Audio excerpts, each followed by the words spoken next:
Hey, values kids. It's Ms. DeVos here, and today, just trying to get all this straightened out here.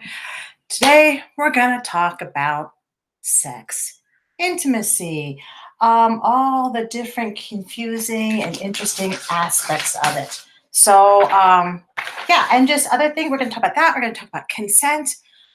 We're going to talk about what healthy relationships look like. And a lot of this has to do with your brain, okay? The teen brain. Remember that? Go back in time. The teen brain, what is under construction still through no fault of your own, that PFC, the prefrontal cortex, that front part of the hat, that's still under construction with you. And right now, your amygdala, part in the back, is really on fire. It's trying to make up for the construction part over here. And remember, prefrontal cortex is great for planning, for making for decision making, for weighing pros and cons, all that kind of mature stuff. Amygdala, if you remember, is like gimme, gimme, gimme, gimme. I want, I want. Amygdala is hungry for new sensations and thrill seeking and anything different and new and sugar and the amygdala sex. Oh, that's right up the amygdala's alley, okay? The amygdala is not going to want to listen to a whole lot of reason, okay? That's a lot of times where people, adults in your life might say, just wait, just wait, just wait about getting into boyfriends and girlfriends and dating and things like that, because they know your decision-making stuff isn't fully developed. However, you still have feelings, right? You still have emotions, you still have feelings, you'll fall in love, you'll fall in lust, lots of different things too. And that's why we want to just have these frank conversations with you. And this is rough for me because I'm having a taped conversation with you. It's kind of a conversation by myself, but we'll just make it work, okay? So one of the reasons why I'm doing this is the Federal Center for Disease Control and Prevention estimates that 1 in 4 girls and 1 in 6 boys is sexually abused or assaulted by age 18. Okay, so we're starting off on some difficult news about sex. And don't worry, we'll go to the other stuff too. Nearly a quarter of those arrested for sex crimes, including forcible rapes, sodomies, assaults with objects, and forced fondling, were under 18. The most common age arrested were people 14 years old. Okay, so this is saying, yes, we know the data that I think it's 1 in 5 or 1 in 4 women will be sexually assaulted in their lifetime. That's hard. Miss Margaret will talk to you more about that tomorrow because so many cases are underreported. Okay, so that's a tough one. But this is saying that people who are arrested for these crimes the average age is 14 when it comes in teenagers. And that basically, they surveyed more than 3,000 high school students and young adults. The overwhelming majority reported that they had never been taught how to avoid sexually harassing others, didn't know how not to sexually harass others, okay? Or to cope with being groped or catcalled or bullied in sexual ways. And the majority said they wish they received guidance on emotional aspects of relationships in their sex education classes, from how to have a mature relationship, how to deal with breakups. So guess what? That's what we're doing here. Okay, so let's talk about this. So first, remember I had that time when I talked about my experience, my high school relationship, which was not healthy. It started off healthy, kinda, maybe, got pretty unhealthy. So I just want to show you, let's talk about what a healthy one looks like. So I'm going to do this. We're going to present something. I'm getting so good at this technology stuff, I think. I don't know if you saw my video with Mr. Tashny, you can see that it wasn't super great. But here, this is part of this big thing that I have, this big toolkit. Okay, and what I want you to see is this. Relationships exist on a spectrum, right? From healthy to abusive to somewhere in between or unhealthy. And so this is a list of behaviors that happen in healthy and unhealthy and or abusive relationships. And I want you to take a look at the healthy, because we talked about unhealthy and abusive. And also, like if you're not doing those healthy things or you're doing the opposite of that, then you know it'd be unhealthy. So a healthy relationship means that both you and your partner are communicating. Communicating is the key to everything. I know I'm a talker. You can't get me to shut up. But it's really good to be able to talk openly about problems, to be able to listen to each other and respect each other's opinions. Okay, if you care about someone, then you should be caring about doing that. And it's not just doing all the talking, it's listening too. Okay, being respectful, respecting each other, respecting your individuality, your opinions, and your boundaries. Okay, whether it's emotional boundaries, I don't want to talk about that. Whether it's digital boundaries, no, I don't feel comfortable with you looking through my phone, and you shouldn't inspect someone's phone, or it's sexual boundaries. I don't feel comfortable doing that. I don't want to do that. You need to respect people's boundaries. If you don't, that is abusive right there. Okay? It's really important. We're going to talk more about boundaries later too. Trusting each other. You believe what each other has to say. You trust each other.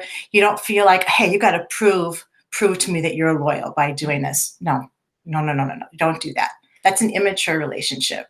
Okay? And it's not going to work out well.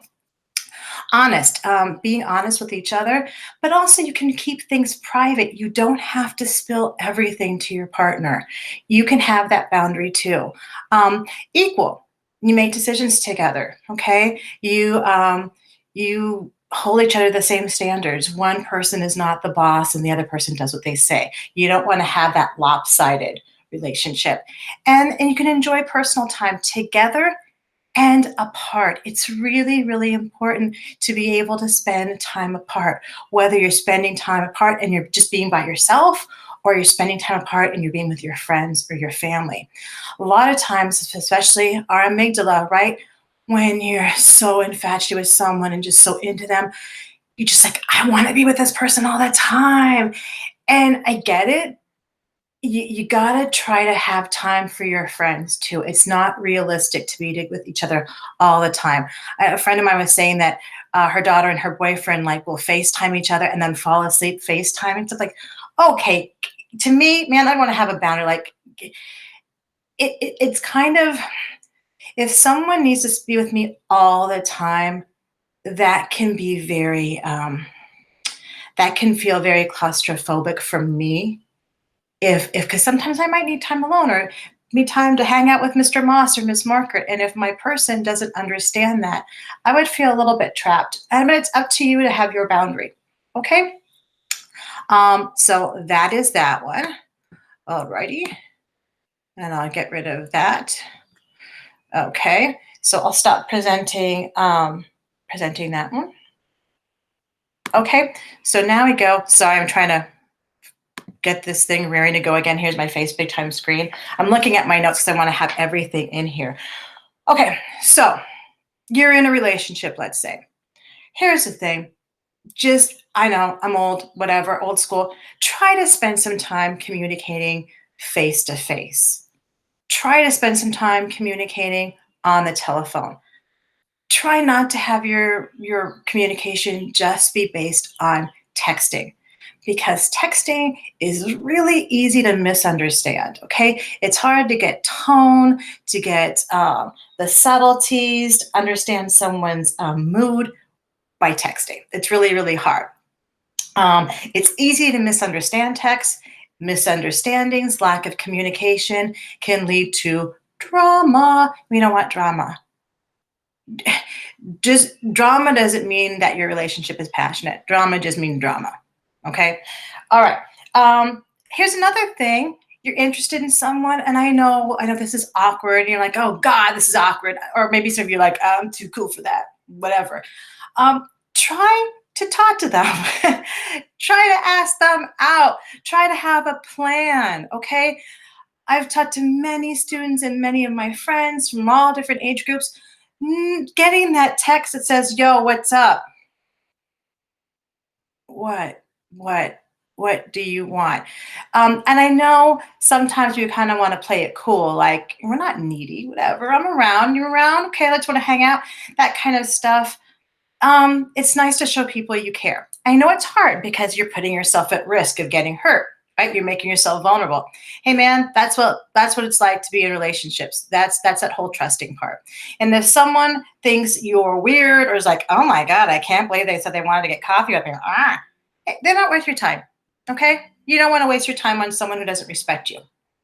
Okay. So try doing that.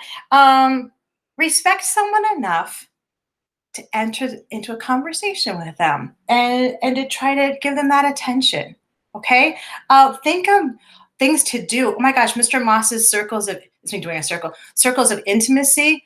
Hopefully you thought of suggestions, but it's nice to have things to do to get to know each other, to talk and stuff. Okay. I know. And I know the amygdala is like, I want keys, but there's other parts of doing things too and getting to know each other too.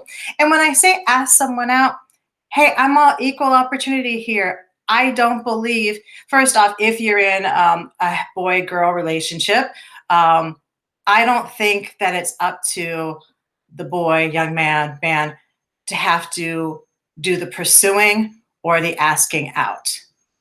I asked my husband out the first time. I told him I loved him first. Let's go get that out there. That's okay. It's perfectly. He liked it. Um, it's all right to do that. Okay. So it's not just on. Let's not be old fashioned. It's 2020 people. It's not up just to the boys to do the asking. And again, if you're in a same sex relationship, if you're interested in someone, let them know. Hey, you want to hang out? You want to do something? You want to go get coffee? You want to go? I don't know what you young folks do. Maybe you go to the zoo and take photos. I don't know. Okay. Another thing that often comes up with students is they'll ask, because we usually have these breakout groups, and Miss Margaret and I will talk to the girls, Mr. Moss will talk with the boys. Oftentimes, I've talked to the boys too. But one big question that keeps coming up is, how do you know when you're ready? How do you know when you're ready to be more physical, to have sex? Okay. Now, it's a really, really personal decision. Okay. There's no magic age or magic anything about that. I will tell you that we're in a Catholic school, right? The Catholic Church says, we've talked about this before, Mr. Moss has, that sex should be procreative. You should be married. So the Catholic Church believes there should be no premarital sex. Right. So one thing they'd say you're ready after you get married. Now, some of you may not be Catholic. Some of you may not follow the Catholic Church's doctrine 100%. I understand that. Okay. So, and I know we teach at a Catholic school. I also know the data is out there. I'm a social studies teacher. It's out there that many, many, many young people are entering into sexual relationships. So I feel it's important to talk about that. Okay. So how do you know you should be in a healthy relationship? Remember those signs before. You should be able to trust each other. You should be able to communicate with each other, especially about having sex. Where are you going to have it? When are you going to have it? How are you going to protect each other, yourselves, from getting an unwanted disease, from preventing pregnancies? Okay. And again, this is one of those sticky things to talk about in a Catholic school, but I'm trying to be honest and authentic with you. Okay. So you should be able to communicate clearly. Okay. You need to be, if you're mature enough, you need to be mature enough to talk to your person about this, to prepare yourself for it, and also to understand that this doesn't mean like, and every time we're getting together after this, it means we're going to be doing it too. Okay. So you need to be able to talk through that and be emotionally ready to that and be in a trusting relationship. And this is difficult. This is why a lot of adults will say, wait, till you're emotionally ready, till you're mature, till that prefrontal cortex is formed. Because remember, the amygdala is like, I want sex, right? I don't know why that's a creepy voice from my amygdala, but that's what's happening. Okay, so that's one of those things. I think it's worthwhile thinking it over. Okay, I know a lot of people who wish they spent more time thinking it over. Now, another thing I want you to understand is that sex is always a form of intimacy. It's always um, it's always special. Let's put it that way. I feel like a lot of times in talking to the girls, especially, there's this big thing about losing your virginity and how that's got to be perfect and everything else. And I respect that. But what it doesn't mean though is that you only get one chance to do it right. Does that make sense? Um, what if you lost your virginity because you were sexually assaulted, or yeah, someone forced you into having sex? Okay. Uh, I believe that that's not the first time you have sex. I think that's, sadly, you were assaulted, right? But the first time you have sex is when you decide to have sex. Okay, does that make sense? Because I'm very sensitive. As someone, I I'm a survivor of an assault myself, and I'm fine. I'm good. But if I were assaulted before I first chose to have sex, I would feel really uncomfortable when people are talking about, but my virginity, but my first time, and just want to reassure other people, because there are people that you know or will know who have been assaulted, and sex is it it's something to, it puts another level of understanding in there, and having to have that choice. Okay, so just keep that in mind. Okay. um all right, and it doesn't mean also after you lose your virginity, like it's no big deal, like someone saying, well, you had sex with so and so, so it shouldn't be a big deal. Hey, every time you decide to be intimate with someone, it's your decision, and it is a big deal. Okay, so let's just keep it at that. All right, breakups suck. They're awful. Oh my God, as great as it is to be in love with someone, ha ha ha, ha ha ha, it's wonderful. Oh my God, breakups can feel not only emotionally and mentally awful, you can feel physically ill. Seriously, like someone punched you in the stomach, okay? It can be awful. I've had it, survived it. I've also initiated breakups, and, oh, that was a mess too. They happen, okay? They happen. Chances are you're going to go through a breakup. Okay. It can really hurt a lot. And it also, for the person who wants to do the breaking up, it can be really hard because they don't want to hurt this person. They want to still be friends, and it's so touchy. And that's why having good communication skills really helps. Okay. I get it though. Person who's doing the breaking up, be honest, be straightforward. Don't do all these, well, I think it's this, and I'm not sure. Maybe we can kind of slow things down. You owe this person to be straight with them. If it's not working for you anymore, you need to tell them. Don't blame them. Don't say, well, I don't want to. Just talk to them. Don't break up over text, please. Okay. And just explain in some way what, you feel differently about them. You don't feel comfortable being in a romantic relationship with them. And it's really hard to say this, but you have to be honest. Okay. Um, they deserve to hear it from you straight. Okay. They really, really do. If you're the one being broken up with, if you're kind of getting your heart hurt, it's going to hurt. It's going to hurt for a while. And I know this is corny, and trust me, I've had my heart broken. Oh, yeah. It takes time. And no one wants to hear that. It's like, how long does it take? 3 weeks, 2 weeks, a year? How long? Yeah, and don't go rushing into something else to get over, like what's that called? I forget, like a breakup, and then a rebound relationship. Can't avoid it. You're gonna hurt. Okay, it does take time. So you know what? Hang out with your friends. Hopefully, you're still seeing your friends. Remember that other hint, like you see other people. Hang with your friends, hang with your family, do stuff that's fun, write about it. Hey, listen to sad songs and cry. Sometimes you got to do that. Um, just do stuff kind of to keep busy too, but just like it happens, right?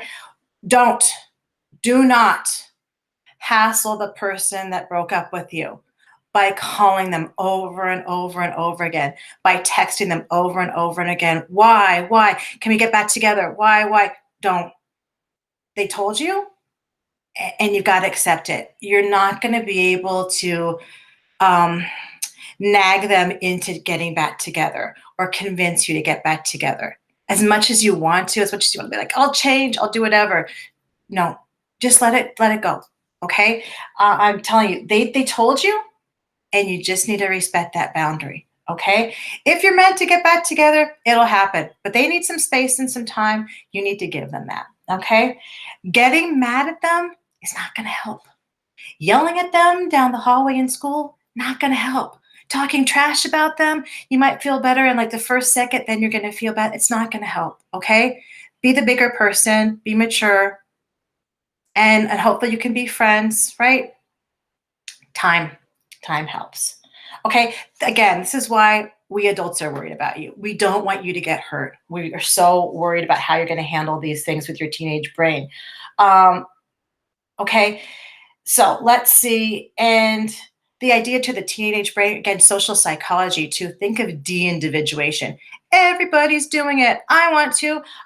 Conformity. Those things make a lot of sense too when you don't have your prefrontal cortex part. You just got amygdala back here, okay? So the other thing is I'm going to show you this video on consent too. And what I want you to understand is, well, I'll show you the video first, okay? I'll show you the video first, and then we'll go from there. So I'm going to present now. And I'm going to do a window. And I'm going to do, oopsies, can you see me? Maybe I'm doing something else. Okay, I'm going to cancel that. I'm going to do a present now, and I'm going to do a Chrome tab. I've never done it like this before. What do you know? All right, so let's watch this, this tea and consent video. Some of you have seen it. If you haven't, if you're still struggling with consent, just imagine instead of initiating sex, you're making them a cup of tea. You say, hey, would you like a cup of tea? And they go, oh my God, I would love a cup of tea. Thank you. Then you know they want a cup of tea. If you say, hey, would you like a cup of tea? And they're like, I'm not really sure. Then you could make them a cup of tea or not, but be aware they might not drink it. And if they don't drink it, then, and this is the important part, don't make them drink it. Just because you made it doesn't mean you are entitled to watch them drink it. And if they say no thank you, then don't make them tea. At all. Just don't make them tea. Don't make them drink tea. Don't get annoyed at them for not wanting tea. They just don't want tea. Okay? They might say, yes, please. That's kind of you. And then when the tea arrives, they actually don't want the tea at all. Sure, that's kind of annoying as you've gone all the effort of making the tea, but they remain under no obligation to drink the tea. They did want tea, now they don't. Some people change their mind at the time that it takes to boil the kettle, brew the tea, and add the milk. And it's okay for people to change their mind. And you are still not entitled to watch them drink it. And if they're unconscious, don't make them tea. Unconscious people don't want tea. And they can't answer the question, do you want tea? Because they're unconscious. Okay, maybe they were conscious when you asked them if they wanted tea. And they said yes. But in the time it took you to boil the kettle, brew the tea, and add the milk, they are now unconscious. You should just put the tea down. Make sure the unconscious person is safe. And this is the important part again. Don't make them drink the tea. They said yes then, sure, but unconscious people don't want tea. If someone said yes to tea, started drinking it, and then passed out before they finished it, don't keep on pouring it down their throat. Take the tea away. Make sure they're safe, because unconscious people don't want tea. Trust me on this. If someone said yes to tea around your house last Saturday, that doesn't mean they want you to make them tea all the time. They don't want you to come around to their place unexpectedly and make them tea and force them to drink it, going, but you wanted tea last week.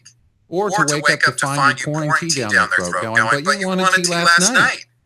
But if you can understand how completely ludicrous it is to force people to have tea when they don't want tea, and you're able to understand when people don't want tea, then how hard is it to understand it when it comes to sex? Whether it's tea or sex, consent is everything. And on that note, I'm going to go make myself a cup of tea. Mm-hmm. All right. So you got that. You got that with the tea business. Okay. Everyone understands that. And again, just because someone said they wanted tea and they can change their mind, people are allowed to change their mind. Doesn't matter if your middle is like, but wait a minute, I thought we were going to have sex. Okay, you're not. You're not now. So get over it. Okay. Consent. Consent is asking if it's okay to be intimate with somebody. Okay. If that makes you feel uncomfortable, like, oh, that's not cool to do, or whatever reason, you're not mature enough to have sex. Okay. You're not. All right. Consent is a verbal yes. A verbal yes. It is not a, no, it is not a shrug of the shoulders. It is not any of those things. Consent is a yes that you can see and hear. Okay. And it's an enthusiastic yes, not a yes. No, yes, I want to. Okay. If it's anything other than that, you don't have consent, you're not having sex. Okay. Respect someone's boundary. If you don't respect someone's boundary, you are hurting them. Okay. And that's not good. All right.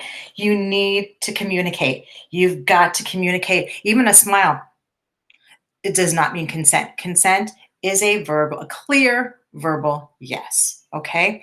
You don't want there to be any misunderstandings. All right. If you feel uncomfortable about communicating that, you're not ready. All right. Now, we're saying this, we talk about consent a lot, and a lot of times we're using it as women giving consent. And again, let's be fair. Again, there also could be same-sex relationships too. So all out there. But I want you to understand there's a lot of myths about, remember, gender roles and the myths that we have, right? How we're socialized to have girls should act and girls should be not a prude, but not a slut, which is really difficult to walk that line. And we also have the media, the media will tell us that young men are, oh, they always want sex. They're just animals. They always want to have sex. That's not true. Okay. It's men and boys need to give consent too. If you're someone and you have a male partner and they're feeling like, I don't think I want to have sex, I don't feel like I'm ready to, you need to respect that too. Whether they're male or female or somewhere or gender fluid, you need to respect their answers. And you can't assume that someone wants sex, especially, let's be serious, with males, their penis gets erect. There's this physical sign of arousal. That doesn't mean, just because they're aroused doesn't mean that they're ready to have sex. And I know I'm being frank with all these things, but come on now, let's be honest, okay? So the other thing with consent is no one owes anybody sex ever. Repeat myself. No one owes anybody sex ever, ever, ever. I do not care what that person spent on you, how much attention they lavished on you, how they gave you compliments or bought you gifts or bought you dinner or gave you a ride. No one owes anybody sex ever. If you're going to tell someone, look at all this stuff I did for you, you better give me sex, not good. Okay. Again, not respecting a boundary. And that's also assault. All right. Don't do it. And for the person who feels pressured into it, do not give into that pressure. Okay. You don't believe in it. You're not responsible for someone else's pleasure. Okay. Uh, you're not. No, I always tell the students in class, I feel odd saying this on a video, no one owes anybody an orgasm. Okay. No, people can take care of that themselves. Okay. You're, yeah, no one owes you sex. I don't care how aroused you are or anything else. You'll be fine. You're not going to die from not having sex. So listen to someone's boundary and respect them. Please, please, please. All right. I got some more things on here. Catcalling. Do you know what catcalling is? Hey, baby, I like that butt. I feel on the spot. Like I said, I'm being videotaped. I don't like, don't do it. I know many of you have. Let's raise your hands if you've been catcalled, okay? Many more, I do this in the class, almost every young woman gets catcalled. The ones that didn't feel like, is there something wrong with me? No, there's not. Maybe there's one or two young men that get catcalled. Don't. Just don't. Usually happens in group situations. Again, it's that conformity, that de-individuation stuff, or a bunch of people are together. More often than not, it is young men catcalling people. Maybe there are girls that do it too. I just haven't seen it as much. But you're reducing someone to their body parts, and it really makes the person who's being catcalled feel really uncomfortable. Okay. If they're maybe they're flattered a little bit, but more often than not, they feel comfortable. They feel ashamed. Uh, they feel vulnerable, and it doesn't feel good. And also, on the side, it doesn't work. Okay, someone's jogging down the street, and you got people yell out, "Hey, nice ass!" I've never heard of anyone going, "What? Wait a minute, you really think so? Here's my number. Let's get together." No, it doesn't work. It's really showing off for the benefit of your friends and being a loudmouth and things like that. But it makes people feel uncomfortable. You're better than that. Okay. It really does. I've talked to many people who've been catcalled or harassed that way, including myself. And it's very diminishing. And more often than not, too, it's not just young men, older men will often catcall young, very young women. I remember I worked at a place. I was 15 years old, and some of the men there older men would make comments about me. And I didn't know that was harassment. I just thought I just had to put up with it, which is wrong. You don't have to put up with it. Okay. The other thing we were supposed to talk about, groping, touching someone without permission. Don't do it. Again, respect someone's boundaries. Don't do it. It's assault. It's harassment. Don't do it. No one has the right to touch anyone else without permission ever. Don't.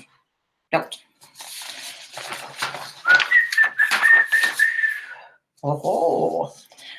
Asking for nudes, or as Ms. Market will call them, nudies. I've told her time and again, they're nudes. She'll say asking for nudies, and she's like, "What? What's wrong with that?" So first off, this was something that my generation, even my kids when they were in high school, we didn't have phones. My kids, they had like flip phones, like we couldn't have done that. But I want you to think about why people ask for them. Okay. Why do you ask for them if you've asked for them? Is it to see someone naked? Seen enough porn and you want to see. So some boys told me, well, we've seen enough naked women that are strangers through porn. We want to see someone we know naked. Okay. Is it to be able to feel good about yourself? Like this pride, like, yeah, I got her to give me a nude.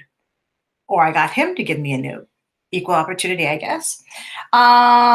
Is it to show other people? Like, hey, what I got from so-and-so. Is it to have something to masturbate to? Because let's be honest, that's the first thing that a lot of people think about, too.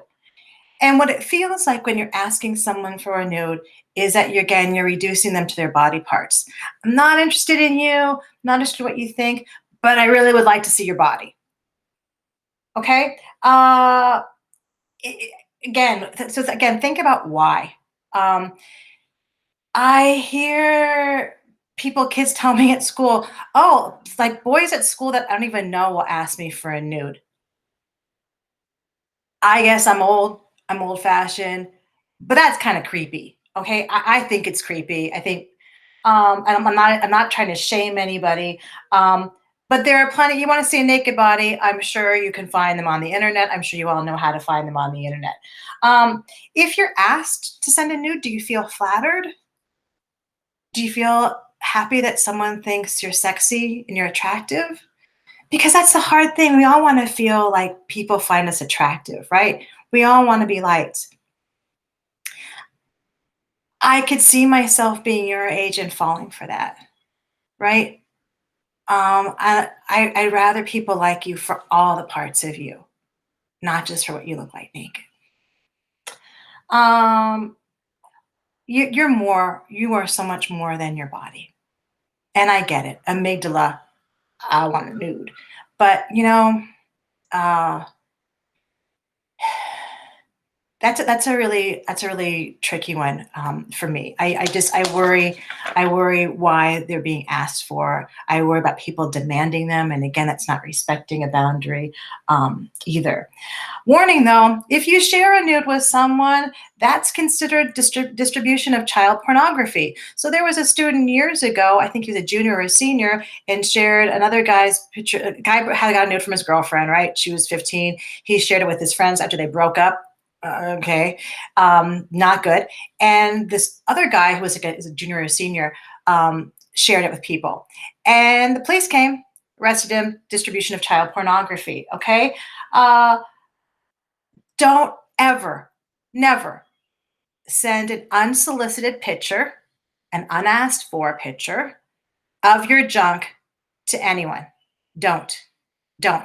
That's considered harassment, okay? You can get into trouble for that. And also, no one really wants to see that, okay? Opening up my phone and seeing that, no. Also, be sensitive. There are people who, what if you are sitting to someone who is a survivor of an assault? That could be disturbing on a whole other level to them too. So again, there are other ways to feel powerful and good about yourself, okay?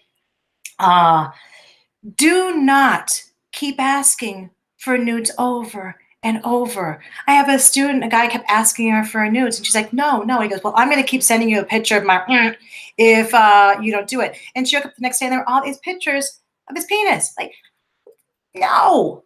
Harassment. That's harassment. Don't push people. Again, respect their boundaries, please. Oh, that's a whole other, that's a whole thing. So this, the other one is be a friend at a party. You're going to go to parties. And there may be drinking involved and drugs involved. It happens. I wish it didn't happen. I want you to be safe, right? Please. And this can be hard when you're younger. I've had students who said it was easier for them to do this when they were seniors, and I was happy to hear that they at least did something. But if you see someone who's in a vulnerable position, they've had too much to drink, they're wasted, and you see someone else being like, hey, let's go into a room together where we could be alone, please help that friend. Please. That is an assault waiting to happen, okay? How do you do this? You get some of your other friends over and you go up to the drunk person and you're like, hey, can I talk to you for a minute? And they might be like, I'm fine. I know what I'm doing. No, I really need to talk to you. It's an emergency. We need to go to the bathroom, something. You need friends involved with you and talk to this person. Say, you don't know what's going on. You might really well regret this. Okay, maybe you think this guy's hot. How about if you want to get together, do it when you're sober? Let's go home. Even if you don't want to leave the party, okay? Could you leave with your friend? That's a difference of someone getting really seriously hurt and you staying at a party and having a good time, okay? So really do that. Now, the person who's trying to get alone with the drunk person might be like, hey, what are you doing? Back off. We're fine. We're good. It's not a problem. I'm fine here. They're lying. Drunk people can't give consent. Okay, if this person is being very like, no, they're with me, I'm fine, I'm good, we're going to find a room, we're okay. If they're not going to hear no to you, then they're certainly not going to hear your friends say no. Okay, so again, no one owes anybody sex ever. All right, drunk people can't give consent. Okay, so please don't just sit by and watch this happen. Don't trash talk the girl like, oh, she's such a slut anyway. Don't do that. That is not helping the situation. I mean it. So please talk to your friends, get friends together and try to step in. It will make a huge difference. Okay. Oh, I hope this video is not too long. It's a lot of stuff to go over. I wish we were doing this in class. You could ask me questions and things like that, but we got to do the best we can do, right? So I think this might be my last lesson with you too. I'm not sure. It might be because we only have next week of school. So, but you'll be seeing my face around. Don't worry about that. Be safe, respect boundaries, be careful, and just don't be afraid to talk to other people too. Okay? I love you. I miss you too. Bye.